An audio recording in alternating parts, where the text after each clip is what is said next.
Greetings. The COVID-19 pandemic is one of the most disruptive events which many of us have witnessed throughout our life.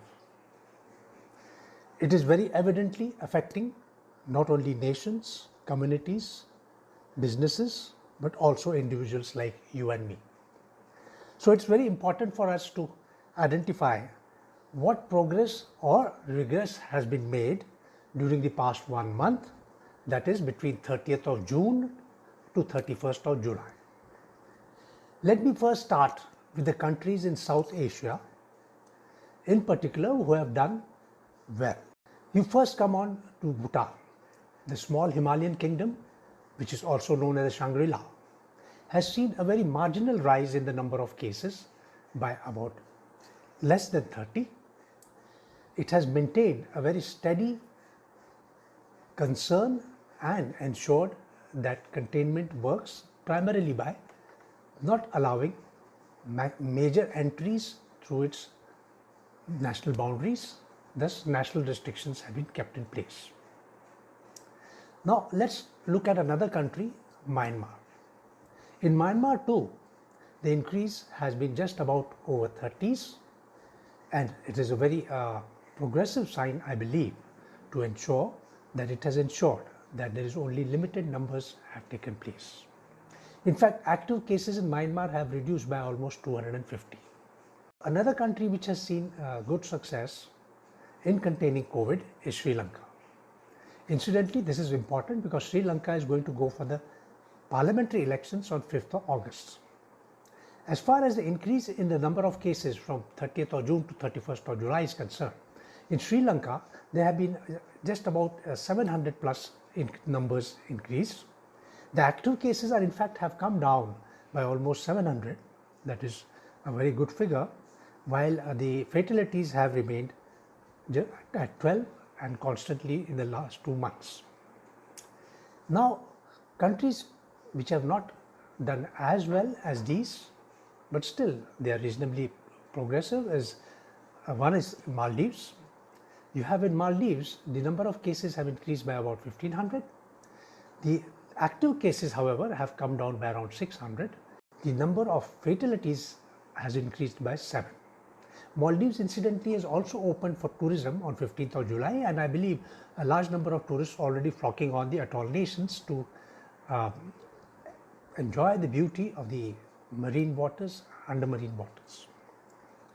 Now, countries which have done reasonably well, Afghanistan, an increase of about 5,000 cases.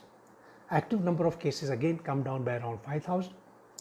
The number of fatalities, however, has increased by around 500 plus, and as of 31st July, it's got 100 plus, around 133 cases which are added. So I think reasonable progress has been made. So has Pakistan made good progress, one would say, as far as the COVID-19 is concerned. The number of cases, of course, have gone up by around 60,000, but active cases have come down by around 75,000, which is, I think, a huge drop. The number of active cases in Pakistan as of 31st of July are 903. So I think is a very major gain which has happened, and I think Pakistan has managed to flatten the curve. Two countries which remain of concern are India and Bangladesh.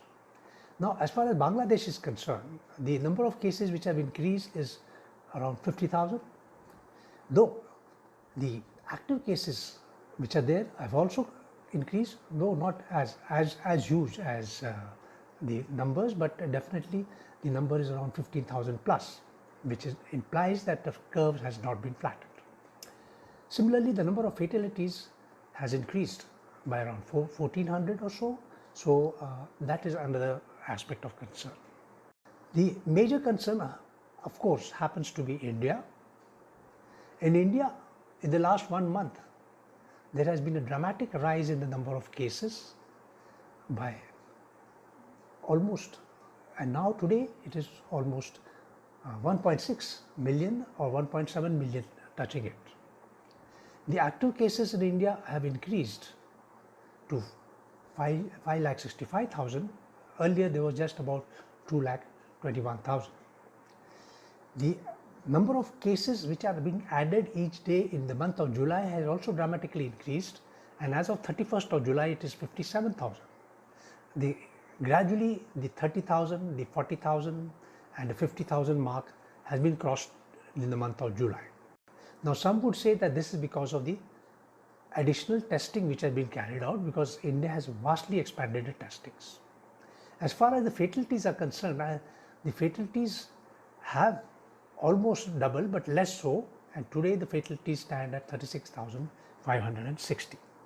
So this is what the COVID-19 status as far as South Asia is concerned. It remains a major area of concern, with India being the third largest number of cases as of now, though the number of fatalities in India remains low.